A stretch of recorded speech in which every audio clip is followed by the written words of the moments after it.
Hello everyone, আশা করি আপনারা সবাই ভালো আছেন। আমি আছি আপনার সাথে মেহেদি খান।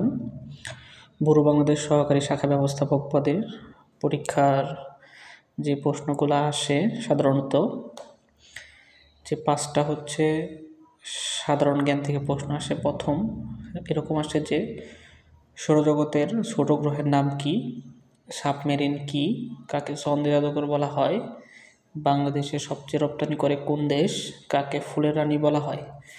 সেম যেই 5টা আসবে এরকম না, এই ধরনের প্রশ্ন আসবে।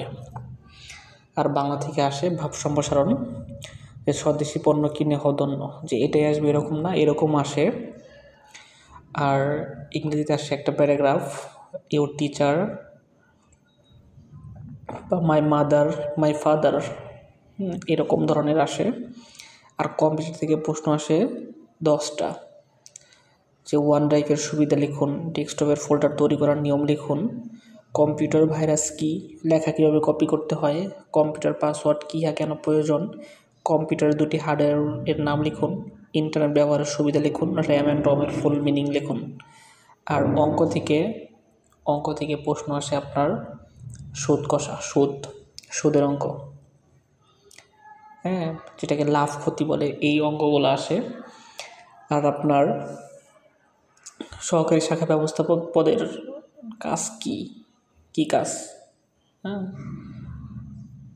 আসে। তো পরবর্তী ভিডিওতে আরও বিস্তারিত জানিয়ে দিব। প্রথমত এই ধরনের প্রশ্ন আসে, বিস্তারিত আরও আগামী ভিডিওতে পাবেন। ঠিক আছে, সবাই সাবস্ক্রাইব করবেন। ধন্যবাদ সকলকে।